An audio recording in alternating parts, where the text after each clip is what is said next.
Hi, I'm George Butters, and welcome to yet another Canadian Freelance Guild's author interview tonight with Michelle Waitzman. Hi, Michelle.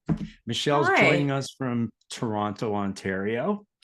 Now, Michelle, you say you can learn to enjoy life like your dogs do. The dog's default position is to be happy, right? That's absolutely right. Anybody who's ever had a dog has experienced that.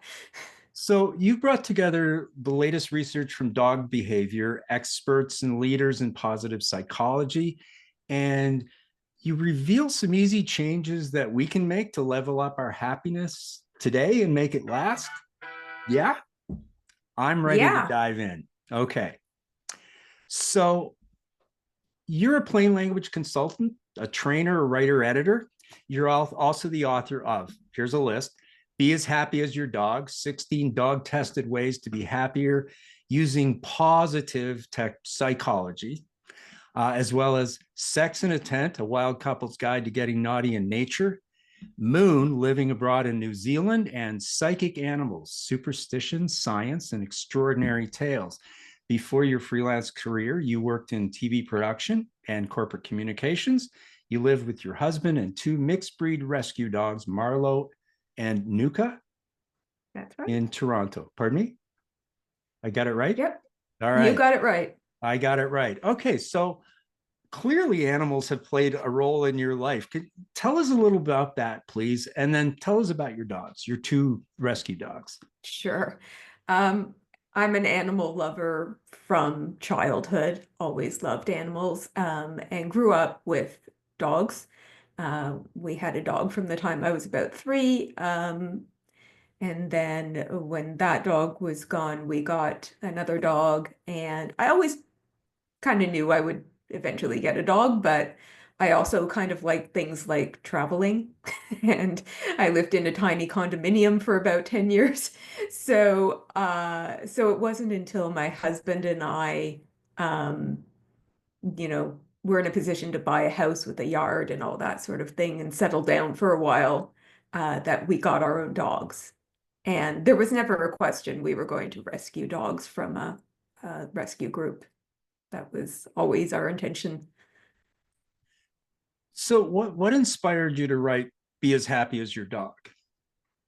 What drove that? I mean, Well, yes, you've been an author already, but why this one? yes.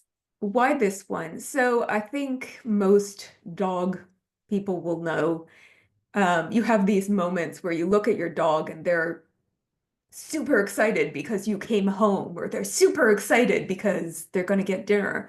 And you think, wow, it takes so little to keep them happy. And it takes so much to keep us happy. And how can we learn their secrets? How can we make ourselves, embrace all of these little everyday happiness moments like they do? And so that was the starting point. I had dogs as a child. I had them growing up. I haven't had dogs for quite a while because we were two people working out of the home, and I don't think it's fair to an animal to be left home all day. Um, so you structured your book and you use the combination of dog and psychology experts. Like, why that?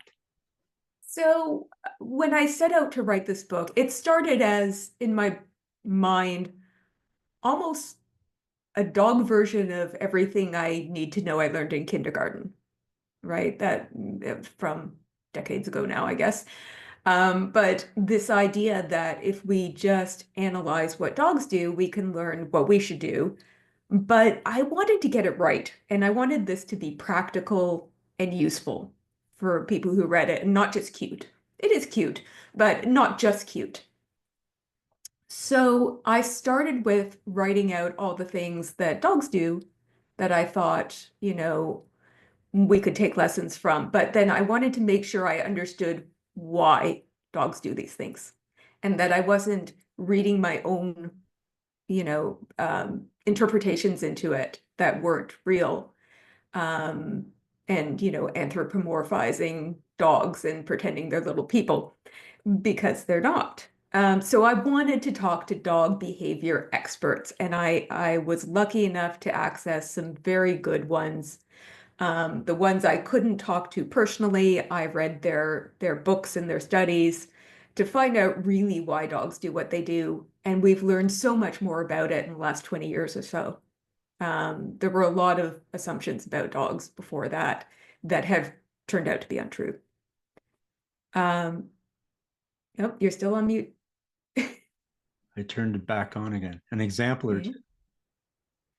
Sure. So,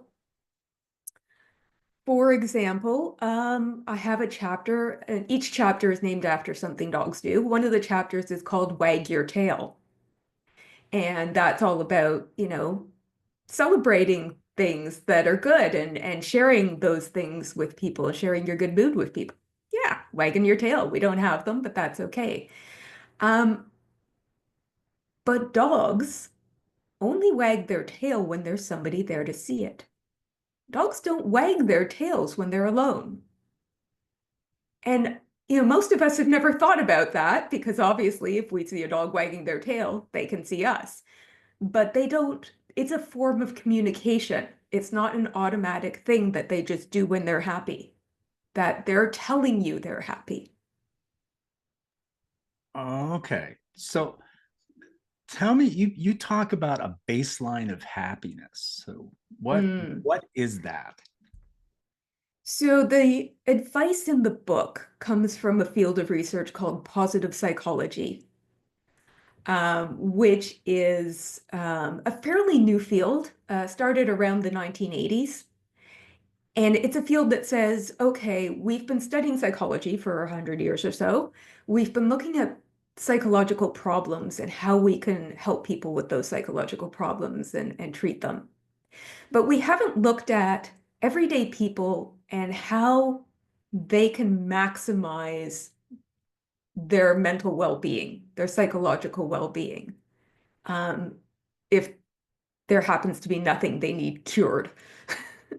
So that's positive psychology. It looks at how we can live our best lives, basically. Glass half And full. Yeah. yeah, and so the baseline happiness level, you might notice there are some people who seem happy most of the time, some people who almost never seem happy. So we all have this baseline. Something good happens, we get happier than our baseline, and then we revert back to it pretty quickly. Something bad happens, we get sadder than our baseline, but we get back to our baseline pretty quickly. And that is 50% of that is genetic.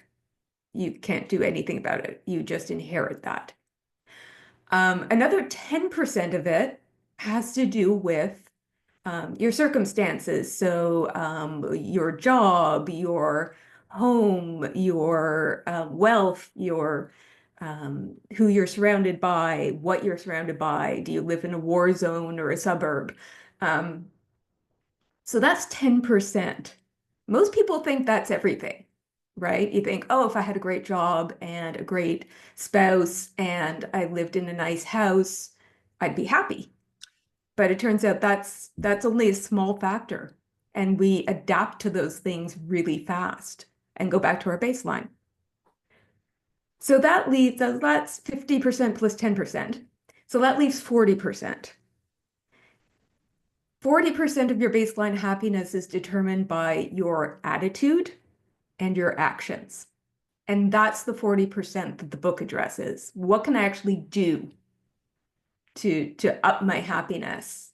Not just for the moment, but every day. Okay. Well, this sounds like pretty challenging. For most of us, you mean it's only 10%, but I've got 40% I can potentially change. I can Yes. have an impact there. So how have the readers responded to your work in general and to the suggestion that, yeah, I can do something about this? Yeah, and that was my goal, right? I wanted to make this easy to follow. You don't have to change your entire life, right? Because a lot of self-help books, and I read a number of self-help books while I was researching this to see what other people were doing. And a lot of them sort of expect you to upend your entire life and start following some fast program. And this book is not like that. This is, there are dozens of suggestions in the book. Take the ones that resonate with you, leave the ones that don't. They're all going to help. and you don't have to do them in order, and you don't have to do all of them. So what I get back from readers is that they love how common sense it is. And they love that it doesn't force them to do anything that they're uncomfortable with. So there's an ease to it. There's no pressure you can't do it wrong. And so that's the feedback I'm getting, is that, oh, this is, I've read lots of self-help, but I can actually do this one. I can actually start doing it immediately. Like, even before I finished the book, I started trying some things. Okay, so this may not be a fair question, and to be honest, it's not on Crystal's list. What about cat people? And What are about you, cat people? yeah, have they asked you? I mean, I know some Oh cat yeah, it was people the that first are question I pure, got. When are you gonna write "Be as happy as your cat"? But but cats have a different lifestyle, and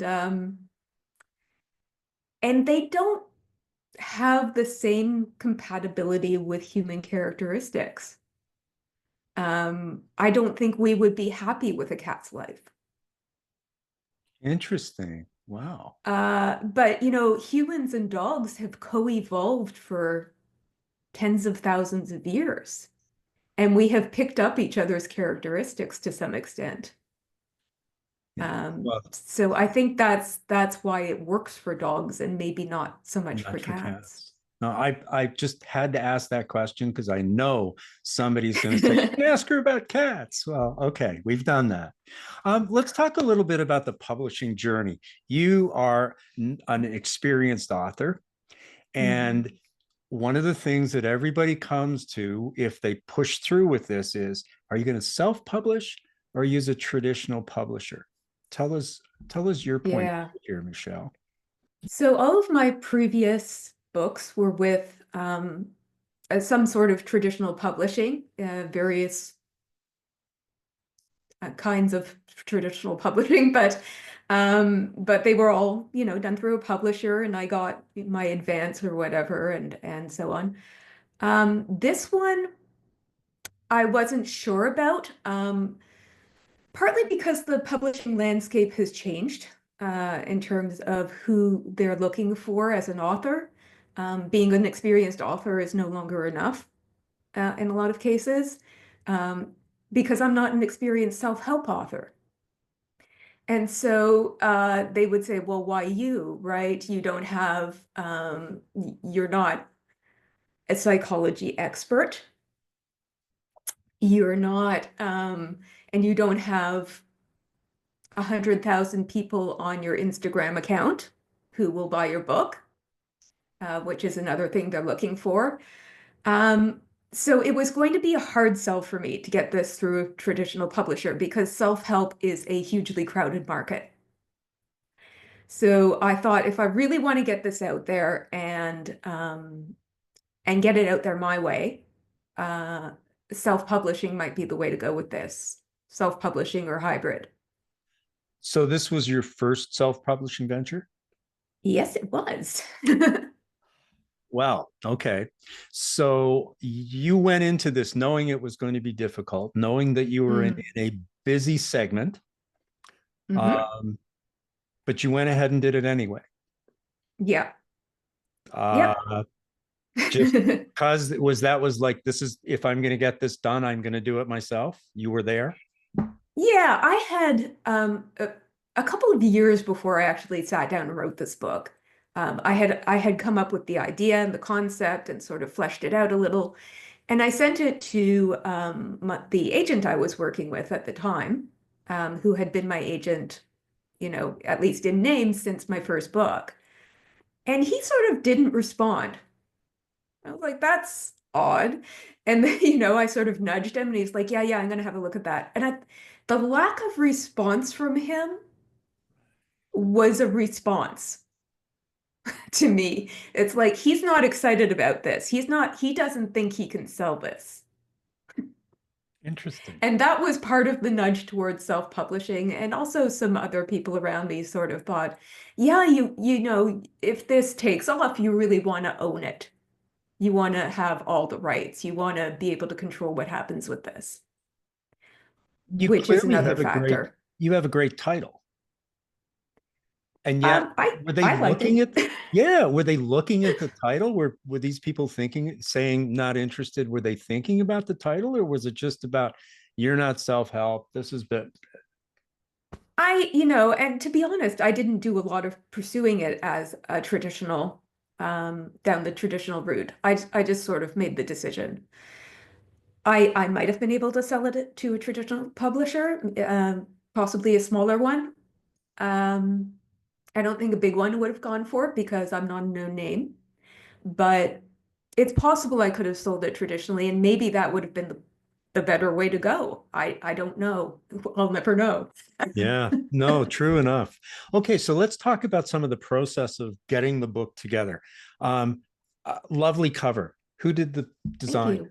Is that your design? So this is it is not my design. One of the decisions I made once I decided to self-publish is I wanted it to look indistinguishable from a traditionally published book. I didn't want anybody to look at the book and say, oh, this person self-published. Ah, interesting. Because sometimes you can just tell. And the cover is often the giveaway, or the first giveaway. And so I used a professional cover designer, a professional formatter.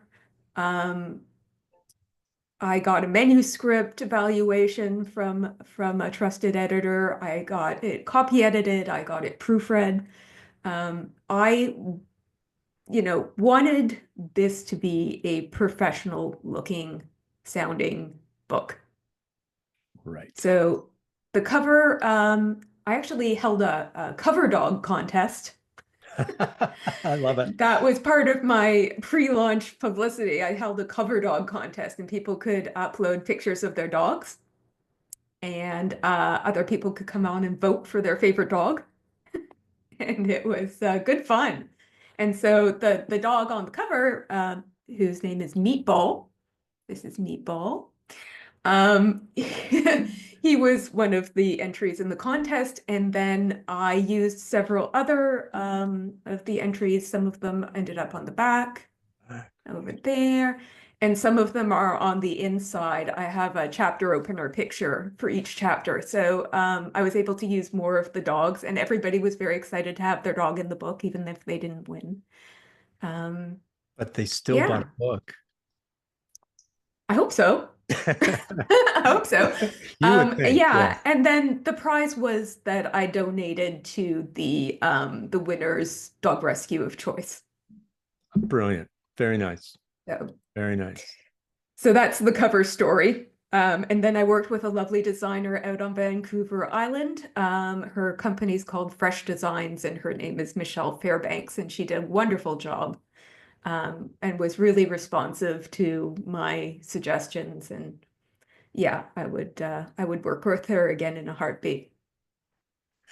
So you've basically built a team around you now that Yeah, has all the pieces that you would have gotten if you'd gone the traditional route. But absolutely. but with you as Except the agent. except for the marketing department. Well, you are the marketing department, right? Yeah, Yeah. yeah. Wow. So we'll talk a little bit about the marketing in a few minutes. How long did it take you from first idea to sit down and start doing it, and then from that point to I've got a book in my hand? Right. So first idea, like I said, I sent it to my agent and stuff, and it didn't really go anywhere. And I just shoved it to the back burner. I got busy with other things. So it actually sat, you know, idle for a couple of years. And I dragged it out again. I said, you know what? I really like this idea. I really want to pursue this idea. So that was the rebirth of it. And so I started to do the research and I started to do all of that sort of stuff. And how long did it take me to write? Maybe, I mean, the research was probably the longest part, lining up interviews and reading people's books and stuff. The writing itself went relatively fast, a few months. And I just hit a point where I knew I wanted to get it done. So what I did was I took 1 day a week off for a month and just said, that's writing day. I got to finish. This is writing day. Um, so yeah, so it took a few months to write, and then the editing process took another few months, and then I launched. So this whole process to here to launch, what was the most difficult part for you?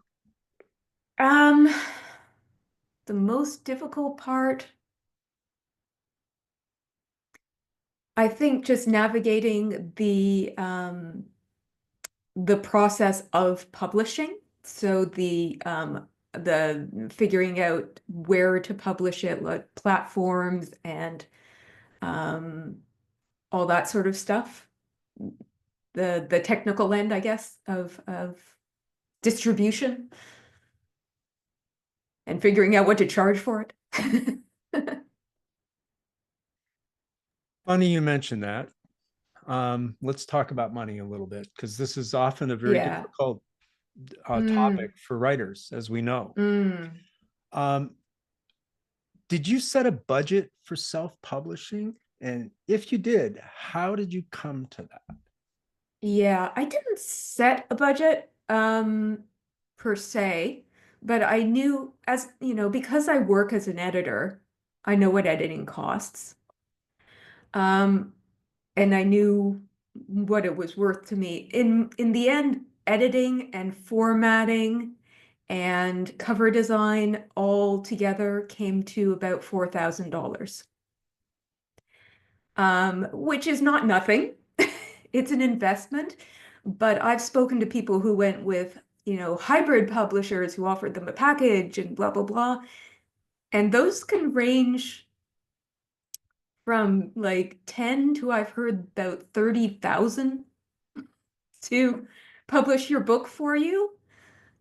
So relatively speaking, I saved a lot of money by finding my own people.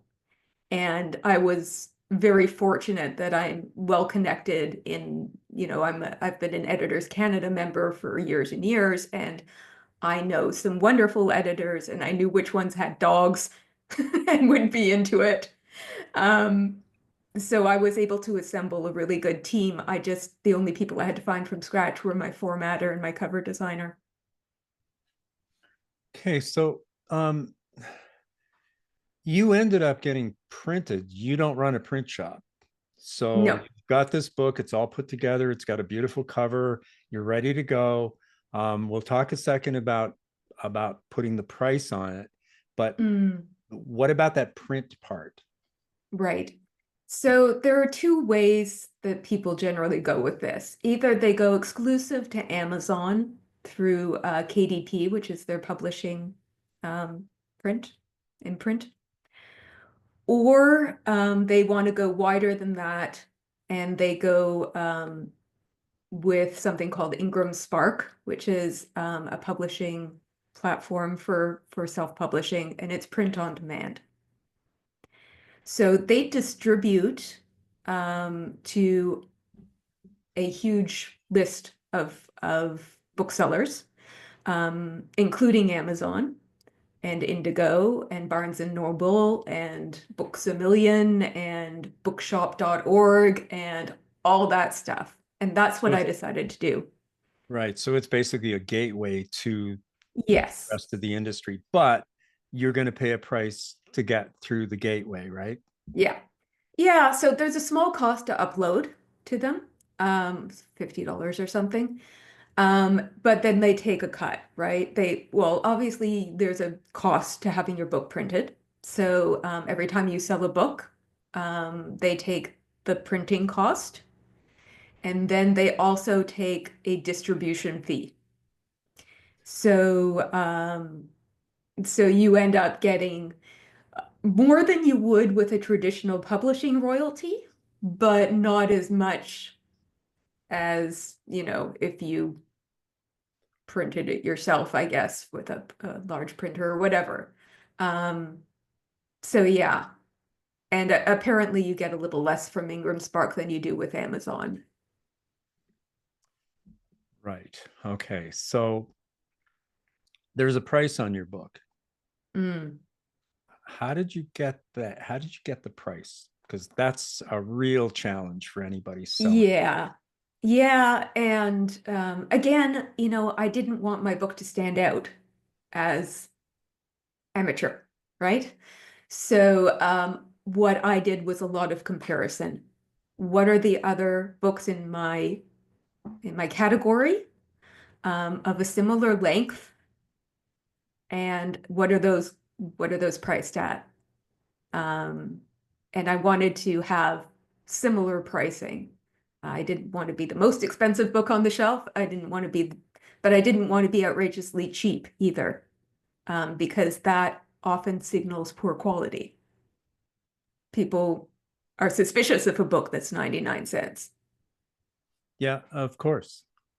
Well, you would price a book for 99 cents if you wanted to sell it quickly, or as you say, you didn't think it had a whole lot of value. Yeah, and you also have to know your audience, right? So if I were writing ebook version only romance novels, and my audience were people who read one a week, you know that you can't charge them $20 a book. You have to charge them $2 a book, but they're going to buy all your books.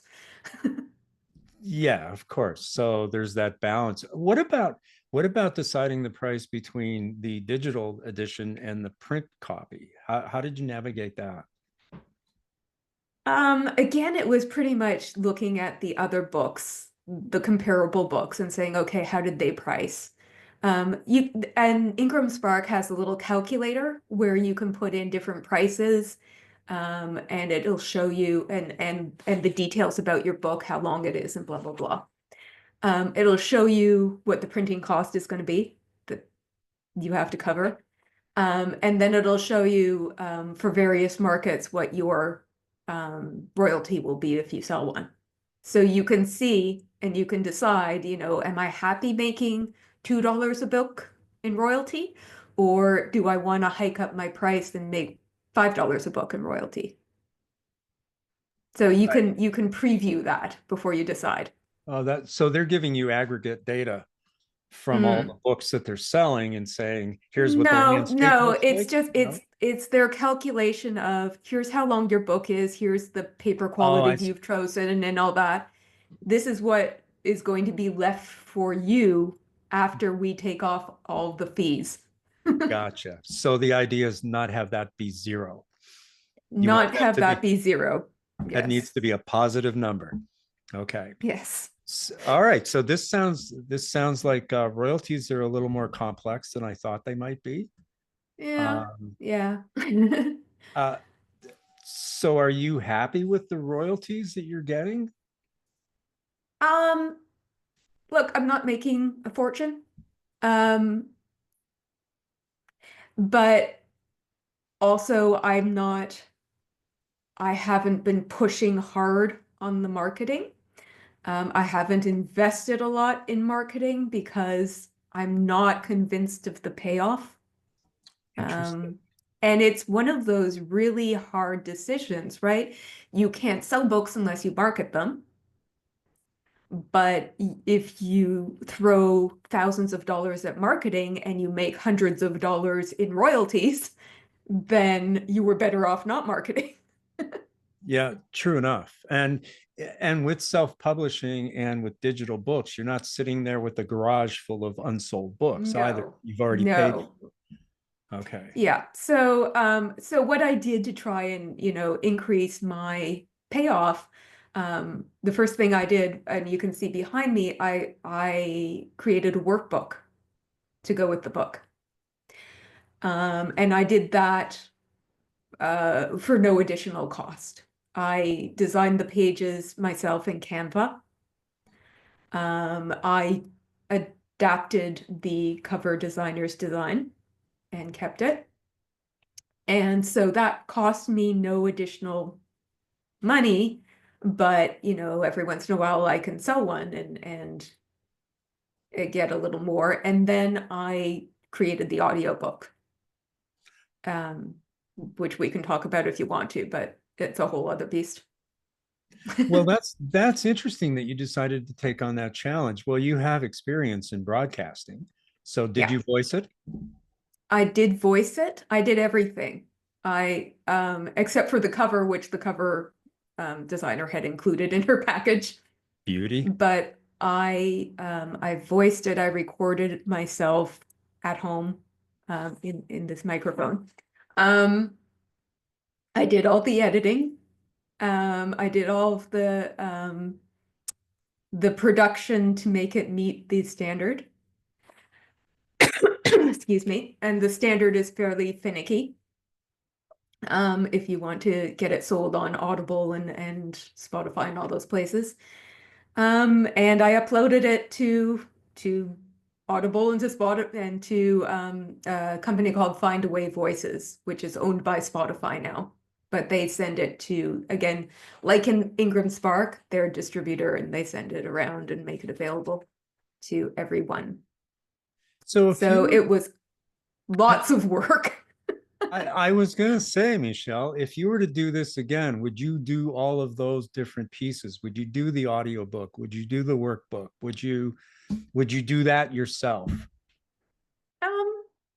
Probably, yeah. As much work as the audiobook was, I enjoyed it. Like I enjoyed the work. I didn't enjoy the reading part, the narrating part, because I'm not a voice performer. And my voice gave out very quickly in recording sessions. I could not sit and record for half a day. I could record for maybe an hour. So it took a long time to record the book. And I don't have a studio. I was doing it here. So I built what I can only describe as a blanket fort to get the audio as good as possible. I've seen them under tables in hotel rooms with radio Yes. people doing reports. And that's what you do. You put a Yes. blanket over the table, you crawl under it with your microphone, and you do your read. Yeah. Kind of like hiding from mom. Yeah.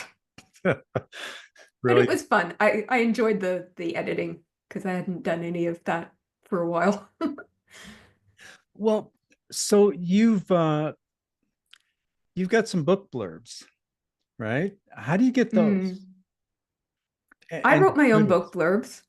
blurbs. Um, oh, you mean the reviewer blurbs, Yeah, the promotional blurbs. right? Yeah. I sent advanced copies of the book out to some people I would have liked to get blurbs from. Um, I got one excellent response that I was thrilled with um, from a dog behavior expert named Dr. Brian Hare, who wrote his own, he and his wife wrote a best-selling book called The Genius of Dogs. Um, and he runs like a dog cognition lab at a university in the United States. So to get his endorsement was amazing. And to have him say, this is the most important book you'll read this year was just kind of mind-blowing for me. So that was great. A lot of people did not answer when I sent them a review copy to ask for a blurb. But I did get some other people. Some of the people I interviewed for the book were willing to read it and review it. And I sent it out to one sort of professional reviewer. You can do a lot more professional reviews. I didn't want to invest in the sort of a few $100s each to send it to these big book review mills. Right, right. I didn't know such a thing existed. Oh, yeah, yeah. So, but I didn't send it, say, to publicly or anything, because I don't think they really pick up independently published books and really, they've got bigger fish to fry. Right. So we are talking about marketing, and Mm, this is your job. You mentioned earlier lots of books on marketing, marketing, marketing. So, what specifically have you been doing with social media? Uh, mm, are you on Book Talk? Are you using other channels? Like, what are you using, yeah, and what's really worked? right. So before I publish, um, part of my plan in holding this cover dog contest was to capture the email addresses of a bunch of dog lovers. And so everybody who entered the contest and everybody who voted in the contest, their email was captured. And so I was able to invite them to get a newsletter from me, which I send out monthly. And as you expect with this sort of thing, where people suddenly find themselves on a mailing list, a bunch of people unsubscribed right away, but a lot of them didn't. So I had, hundreds of people on a mailing list that would otherwise have taken God knows how long to build. And then I set up a Facebook page for the book and an Instagram account for the book that I've been populating ever since. And so those are okay. They're not growing as much as I would have hoped. Um, and I kind of I went hard at it uh, on book launch and for a few months thereafter, and then I sort of trickled off when I realized they weren't paying back the time I was investing. Um, so yeah, I try different things. I do podcasts like this. Um, and every once in a while I'll be on a podcast and that'll sort of bring it back up into people's minds. You talked about capturing emails. Can you tell us a little bit Mm. about how you actually did that? So I ran the contest, and this was a small investment I made. I used a contest platform. Uh, what was it called? I can't remember what it was called. I think WooBox or something. Anyway, they had a specific, template to run a photo contest. And so it comes up with a little registration form for people to fill in if they're entering the contest, and then if they're voting on the contest. And so you can ask it to, obviously, if people are entering the contest, you need their contact information in case they win. But you have the option of also asking for contact information from the voters. And so that's how I got all those email addresses. And then when I announced the finalists, I I sent an email out to all of those people whose addresses I had captured and said, hey, here are the finalists. And by the way, I'm going to be sending out a newsletter once a month. And you're on the list at the moment. So it gave them the opportunity to say, I don't want to be on the list. Right, fair enough. So you did make sure that people could get off easily. Oh, That's absolutely. And yeah. every newsletter has an unsubscribe link in it, Yep, and as required by law. that's right. CASL, the Canadian Yeah. Anti-Spam legislation requires that. Yeah. So that's And, great. frankly, irritating people who don't want your newsletter is not going to sell books. No, it may do exactly the opposite. Yeah. You can have reputational harm as a result of that. Um, Yeah. so you are the promotional person, you're the marketing person, some very clever ideas. Thank you for sharing them with us. But how do you feel about the promotional piece versus the writing piece? Because it sounds like writing, creating is a little more fun for you than Yeah, marketing. absolutely. The writing was the fun part, for sure. The researching and the writing. Do I love doing marketing? No. Um, I like doing this part, like where people ask me about the book and I get to blab. That's okay with me. But the part where I feel like I have to stick to a social media schedule and figure out how I'm going to hook people and should I run ads all over the place? And that sort of decision. It's not really my strong point. So as much I as I would love to have somebody else do it, I can't pay anyone else to right. do it.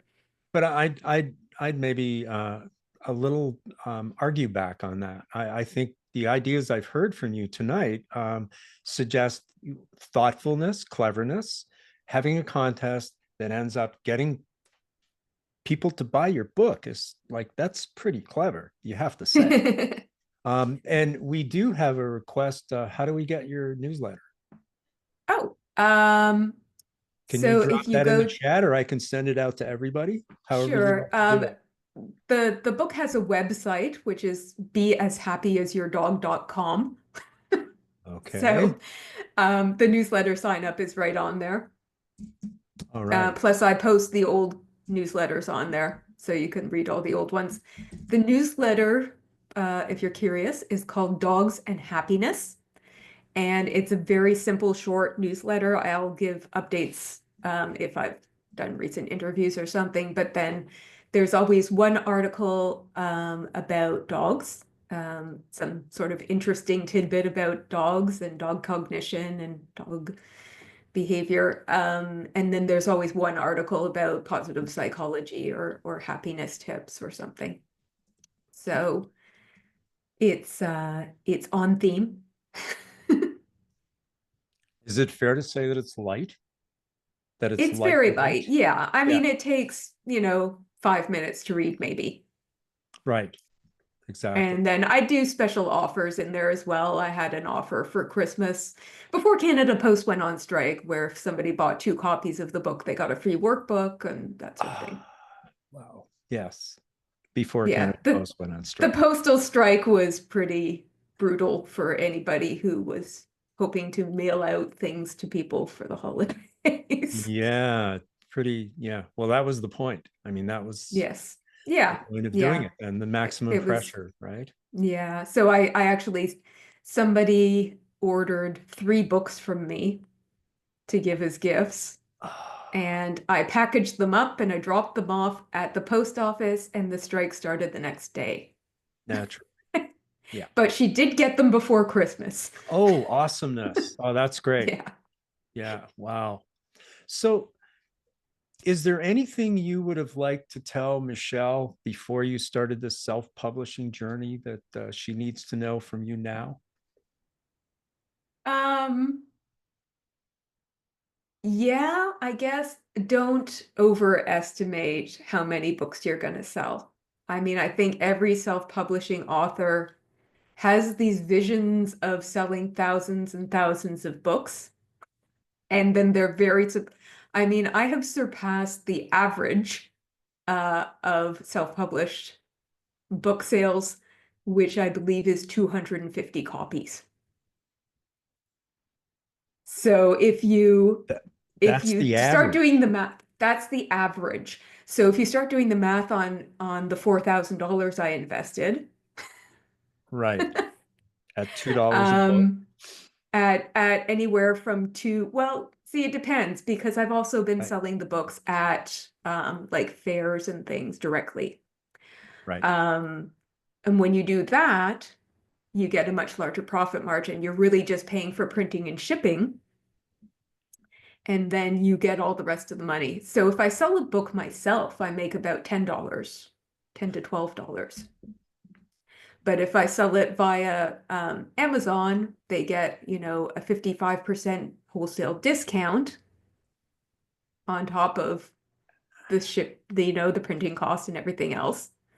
And so I get a couple of bucks. And so that's a big difference. How you sell your book. If you're the sort of person who has a built-in live audience, like you do speaking engagements or Hmm. conferences, and your book is related to that, you've got an opportunity as a self-publishing author to make a lot more money. Right. So if you're out speaking about dogs or Yeah. whatever it is, and your book is about dogs, Yes. then Bring a box with you. Then you bring a couple of boxes and people come up to you afterwards and buy a copy, and that's great. But I haven't been able to monetize this into a speaking career at this moment. Well, yeah, you'll have to think about that The one. the other thing that I would say, because I don't want to be down on self-publishing, some people do very well.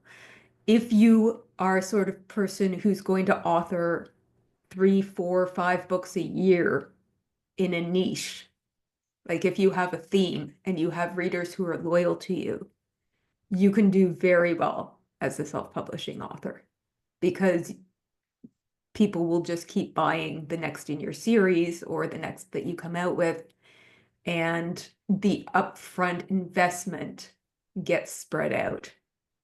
So if you're that kind of author, and if you don't necessarily do the paperback, because you can do very well on ebooks alone, it's a great option for the right kind of author. I'm the wrong kind of author because all of my books are completely on different topics. So I don't have the same readers for every book. Right. You keep changing your music. Yeah, I'm easily bored, unfortunately. So I can't, I don't think I'll be, writing the sequel to Be As Happy as Your Dog. So Maybe I will, somebody else but is going to have to do the cat thing, not you. yeah, maybe, I don't know, be as confident as your cat, something like There you that. go. Well, I'm assuming that there's another book in you. This seems to Oh, be the probably pattern, somewhere. probably. Okay, so would you do it again this way or not? No, I mean, it would depend on the type of book. If it was a book tied to how I make a living, maybe. Otherwise, I think I would try to go traditional just because it's less pressure. If it's going to be a sideline, then traditional is a lot less hassle. Wow. Do you have any additional advice, tips, things to avoid, things to do Gosh. for other people watching, listening, thinking, gee, I want to copy some of that. How do I do that? Yeah. Yes. If you are thinking of self-publishing, all I can say is it's a real buyer beware marketplace for all the services. There are some wonderful editors and proofreaders and designers out there, and there are some people who are just going to scam you. And knowing the difference can be very difficult for somebody who's inexperienced. You mentioned, So, yeah, you mentioned Editors Canada before, and you said you yeah, found so people there. So Editors is this a plug for Canada, them? yeah, they Yes. have an online directory. So you can actually search for an editor by niche. So an editor who's experienced in your field, who does the kind of editing you want. Um, so that's a great, and there are, other editing associations that have similar directories. That's one way to avoid the scammers. Another is to hang out with other writers and get personal recommendations. I mean, I was lucky. The people I worked with were people I actually know personally, from conferences and things like that. So I was in a wonderful position to just say, yes, I want to work with this person. And they were all, very generous and said, yeah, of course, yeah. A couple of things that are just percolating since we talked. You didn't mention LinkedIn. Oh, yeah, LinkedIn. See, this is the funny thing because my sort of other work, as a writer and editor and plain language consultant, I'm very focused on using LinkedIn as my marketing space. Right. And so it gets confusing if you also use it to say, hey, buy my book, which is on a completely unrelated topic. Exactly. So I kind of put them in silos, intentionally. And I think LinkedIn is great. I've really been happy with the results of putting in an effort there to raise my profile professionally. Um, so yeah, depending on what topic your book is on, LinkedIn I think could be a great place for it if it's a professional type book.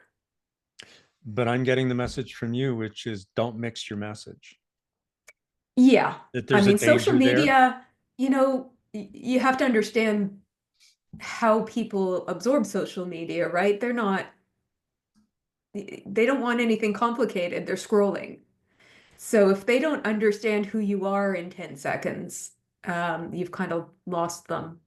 So I don't want them questioning, are you a writer? Are you an editor? Are you a happiness expert? Um, so yeah, I keep those things separate more or less. I do occasionally mention the book on LinkedIn just as an aside. If I'm doing like I posted about this interview on LinkedIn in case people were curious, uh, because I think, it helps to show people all sides of what you do. Say, yeah, I'm a whole person. I do things outside of this, but I'm very picky about what I say about my book on LinkedIn. I don't focus on it because I'm trying to pursue other avenues there. So, a final question for me. What has been the most rewarding part for you of having gone through this process with this book? I think just every time somebody says, I loved your book, it made so much sense to me. There was somebody, one of the first reviews I got on the book, somebody said, this has improved my relationship with my dog. And that just, you know, there's, I can't think of anything better somebody could have said to me. This has improved my relationship with my dog. I understand my dog better, which isn't really the point of the book. Isn't it? The point is to understand yourself better, but it's a side effect because it does go into dog behavior quite deeply and makes people think about their dog differently. And has what you know about the 40% that you have some control over, what have Hmm. you done with that 40% as a result of this What book? have I done? Yeah. I have really tried to focus on living more in the moment, in wagging my tail, celebrating the little good things that happen every day, um, really enjoying things and savoring things, and not letting them slip by unnoticed. Brilliant. Well, I'll tell you what, if I had a tail, I'd be wagging right now because this has been a very fun experience, Michelle. You're always a Thank pleasure you. to talk to. And thank you for such an interesting, in depth, and frank discussion about the journey that you went through with this book. And I'd love to encourage everybody who watches this, go buy the book. We gave you the link, and Michelle mentioned where you could get it. So I want to thank you. And I have to thank Crystal. Crystal did such a remarkable job putting the questions together. And as I said at the beginning, she was unable to join us doing this because of a technical issue. Michelle, this is great fun. Thank you so much. No, Um, thank you. Thanks for stepping in. well, here we are. This is how we work, right? If one Yeah, thing doesn't work, we go to plan B. So that's how sure. freelancers fly. I'm going to say thank you for everybody, to everyone for joining us tonight.